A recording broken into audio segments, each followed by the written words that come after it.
Donc, bonjour à toutes et à tous. Bienvenue à cette séance d'après-midi ensoleillée à l'Université de Sherbrooke. Je veux premièrement faire un petit shout-out au comité organisateur. Je sais de première main c'est quoi que de passer un an à organiser un colloque,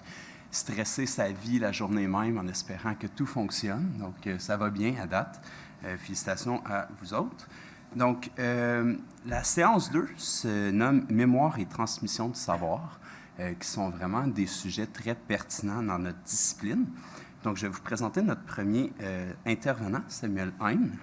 qui s'intéresse au rôle et à la responsabilité des médias dans notre société. Et il dirige son regard vers les journaux montréalais des années 1930 à 1945, afin d'y étudier le traitement médiatique d'une société sur une de ses populations immigrantes, soit la communauté sino-montréalaise, occupant l'espace nommé le quartier chinois. Donc, Samuel est en première année de maîtrise ici à l'Université de Sherbrooke. Tu as commencé en septembre? Deuxième. C'est déjà n'importe quoi. Donc, tu es en deuxième année de maîtrise ici à l'Université de Sherbrooke sous la direction d'Harold Bérubé. Et on a l'honneur d'entendre sa première communication scientifique. Donc, je vous prie de bien l'accueillir et d'écouter avec grand intérêt sa communication.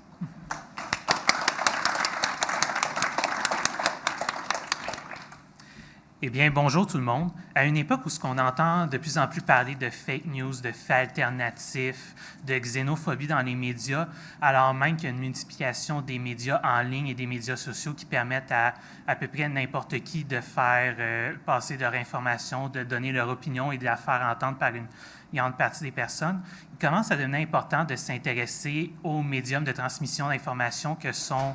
les médias,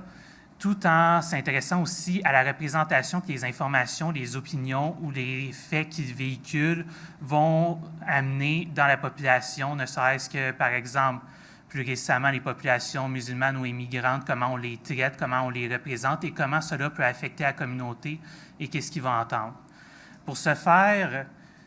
plutôt que de m'intéresser à une population, j'ai décidé de m'intéresser à un lieu avec des médias plus traditionnels comme les journaux pour vraiment bien comprendre comment ces représentations-là sont transmises par les médias écrits, comment elles peuvent évoluer et savoir d'où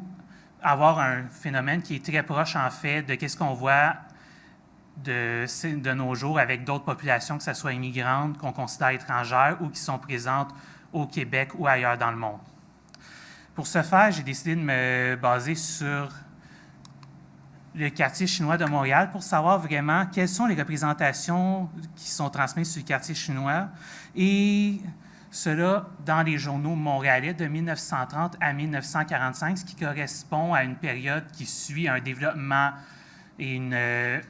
installation du quartier chinois de Montréal qui fait en sorte qu'on a un petit peu plus d'articles qui en parlent et qui développent comme une population qui est là depuis plus longtemps et qui précède une période de transition où il y aurait plusieurs changements qui seraient faits.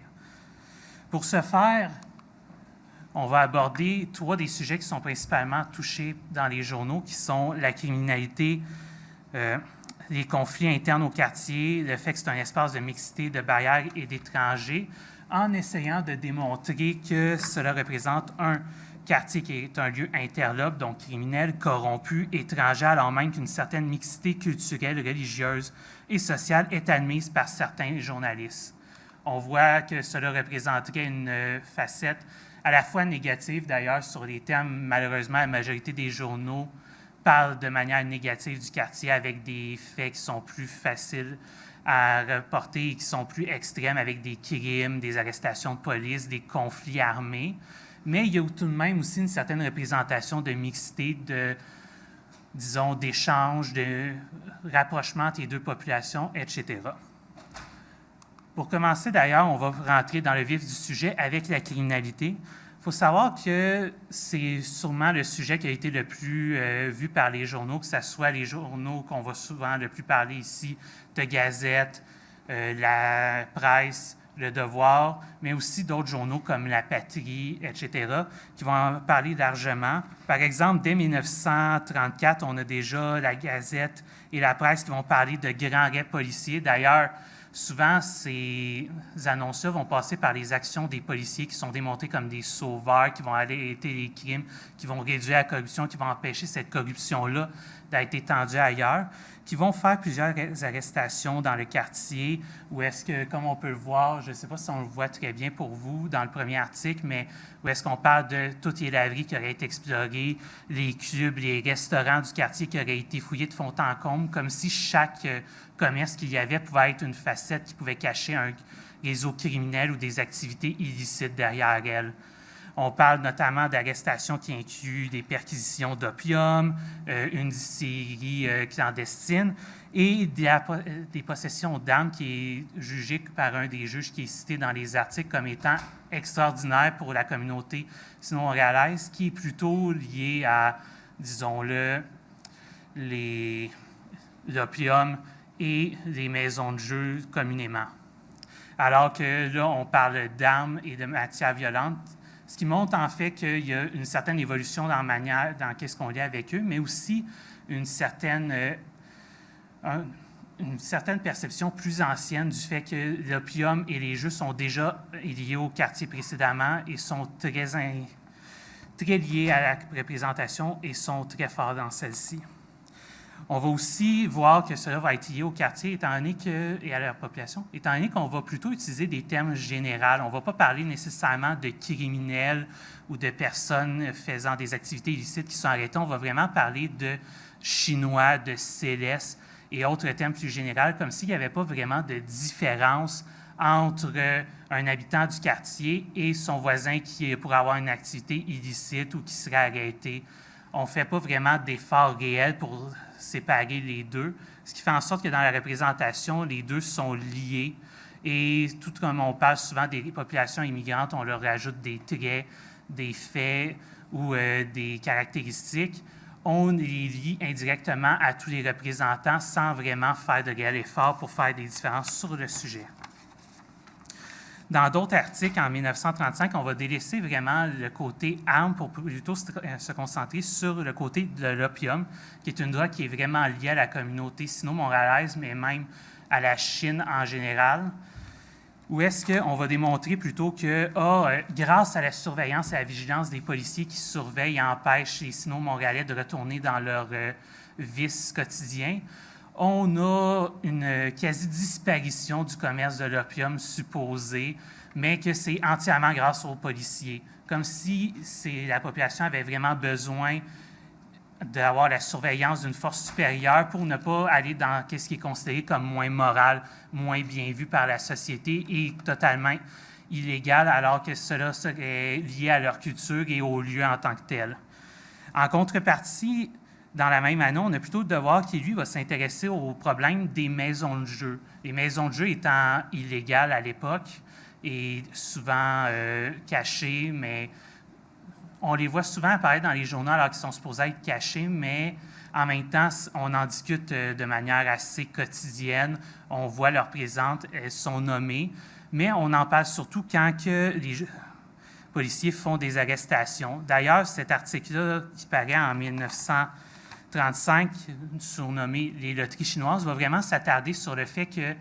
les loteries continuent de proliférer dans le quartier, alors même que les policiers provinciaux font des arrestations, et on met cela sur la faute que les policiers ne feraient pas assez de zèle, les libéraient trop rapidement et qu'il n'y aurait pas de réelles conséquences à ces arrestations-là. Cela obligerait, selon le journaliste, à la police municipale à agir, ce qui démontre assez grandement que le quartier, s'il n'est pas surveillé à l'extérieur, va continuer d'avoir de plus en plus de loteries d'activités illicites qui vont arriver selon les journaux.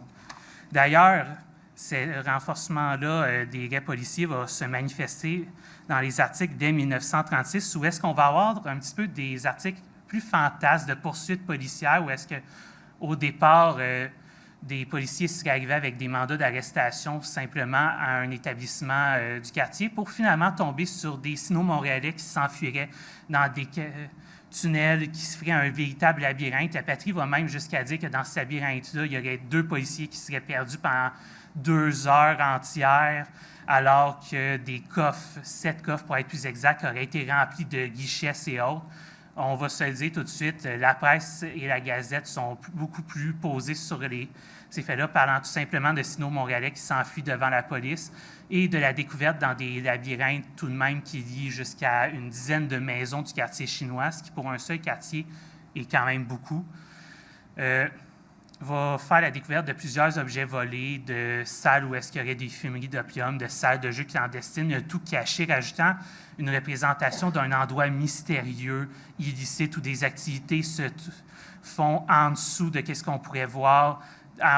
hors du regard de la population, mais sont quand même là et rajoutent un petit peu à l'exotisme et à la criminalité qui est liée à l'endroit. D'ailleurs, parlant de la criminalité, Le Devoir va continuer dans les années qui suivent avec plusieurs séries d'articles qui vont parler d'une autre arrestation tout aussi fantasque avec des policiers qui avaient fait des arrestations de dernière minute dans le quartier en se déguisant pour être sûr que la nouvelle ne soit pas transmise aux personnes qui sont visées, avec l'arrestation de jusqu'à 956 joueurs. On parle surtout de sino-montréalais, mais on mentionne tout de même qu'il y a quelques personnes de la population, pour les citer, blanches qui est arrêtée et qui seraient tous représentés par le même avocat dans un procès qui suit. On voit d'ailleurs que la presse va, Le Devoir, je veux dire, excusez-moi, va vraiment marquer cela en disant qu'il y a une certaine corruption, dans le sens que soudainement, tous ces criminels seraient représentés par un même avocat devant la cour, ce qui laisse juger qu'il y aurait eu un petit peu de la corruption ou qui se seraient parlé pour essayer d'affirmer cela. Mais, okay. Tout en ayant aussi la parole de la citation du sous-directeur de la police des mœurs qui dirait qu'il a fait ce qu'il pouvait et si ça échoue, c'est pas de sa faute, laissant présager qu'il y aurait une certaine corruption au niveau judiciaire ou un laisser-aller, un manque de zèle, comme on disait précédemment dans un de leurs articles. La suite de la période va plutôt voir d'autres arrestations avec l'opium, des articles qui vont lier aussi la consommation d'opium, les loteries à la population sino-montréalaise et à son quartier, allant jusqu'à dire qu'ils corrompent, qu'ils facilitent la rencontre entre des bons petits bourgeois et des personnes de peu de vertu, et qui agissent ainsi comme un élément corrupteur, mais reste semblable pour le reste du quartier, démontrant tout de même un quartier corrompu avec plusieurs criminalités cachées, etc. Au niveau de qu'est-ce qui est des conflits, oui. Le tout va surtout tourner autour des combats internes qu'il y a entre deux regroupements du quartier qui sont le Kuomintang, le regroupement qui est lié au Parti nationaliste chinois en Chine, et le temple franc-maçonnique chinois qui est surtout représenté par le Darkwood Club, qui est une sous-division. Le tout va se faire d'ailleurs encore avec la criminalité, avec notamment un dénommé George qui est nommé comme le Fu Manchu, ce qui, pour ceux qui veulent savoir, dans la littérature, représente un antagoniste diabolique d'origine asiatique, ce qui montre déjà un petit peu comment on le représente dans l'article, qui tente de prendre le contrôle de maisons de jeu qui auraient appartenu au Kuomintang, ce qui aurait amené à une série de combats allant du combat armé avec les coutelas, les revolvers, dans une rencontre de paix qu'il y aurait eu plus tard, des combats où est-ce que des individus, selon la presse, auraient défoncé des portes pour s'opposer à une rencontre de paix et continuer les combats contre les pauvres petits et personnes qui parlaient tout simplement d'une rencontre de paix qui ont dû se défendre avec des chaises et le mobilier sur place. Si on suit ce que la Gazette dit à l'aide de justement George ce qui est assez étrange, des combats qui auraient été partis par un regroupement à l'intérieur où est-ce que les policiers auraient dû défoncer les portes pour pouvoir arrêter les combats malgré les barrières de langue et la cacophonie ambiante. On a tout de même remarqué que dans ces conflits-là, souvent, c'est le Kuomintang qui est favorisé, étant donné que souvent, on va, disons, prendre les témoignages des personnes qui en font partie. Par exemple, Samly, qu'on présente comme un membre du Kuomintang catholique, avec un certain rapprochement, comme on peut le voir, qui est contre les maisons de jeu et qui veut leur abolition et qui fait des activités caritatives. Alors que quand il s'agit de membres du Kuomintang, souvent on va les présenter négativement, ne serait-ce qu'avec les conflits qu'il y a à l'intérieur, les combats, etc. Mais aussi le fait que dans certaines arrestations, les personnes qui vont être arrêtées vont s'enfuir au temple maçonnique et c'est là que les arrestations vont avoir lieu. Comme on peut le voir, cela démontre un quartier où est-ce qu'il y a plusieurs conflits, mais où est-ce que tout peut changer et où est-ce qu'on a un certain lien avec certaines personnes et un des membres du conflit avec le Kuomintang, par exemple, avec la religion qu'on essaie de rapprocher, le fait que les personnes dont on prend le témoignage, on essaie de les montrer comme plus près de nous, plus acceptables moralement, etc. Je vais passer vite quand même dessus. Avec la mixité et les barrières, on va nommer d'ailleurs que la presse et le Devoir écrivent peu sur le sujet. La Gazette va écrire en fait juste un article qui est vraiment pertinent au sujet, où est-ce qu'on va parler des cuisines pour les personnes qui ne sont pas employées. Il y a une Employment Commission d'ailleurs qui fait ces cuisines-là. Où est-ce qu'on va nommer que les Sino-Montréalais aimeraient avoir leur propre cuisine pour manger leurs propres mets, alors que ceux qui sont mariés avec des Blanches, dont des mariages mixtes, sont plus habitués à la cuisine montréalaise et n'ont donc pas ce besoin. Comme on voit, on essaye de rapprocher quand même certaines personnes de la communauté, tout en les éloignant en même temps, comme si on faisait un rapprochement et un mouvement d'éloignement avec une certaine partie. Cela continue avec des articles, par exemple la petite revue qui va parler d'une patrie où est-ce qu'on se rassemble pour avoir une ambiance familiale avec les mêmes langues, mais où est-ce qu'en même temps, on voit des femmes mariées à des Sino-Montréalais qui sont très heureuses et liées à des priants catholiques. Donc, on montre un certain rapprochement en même temps d'un éloignement. Enfin, on va aussi parler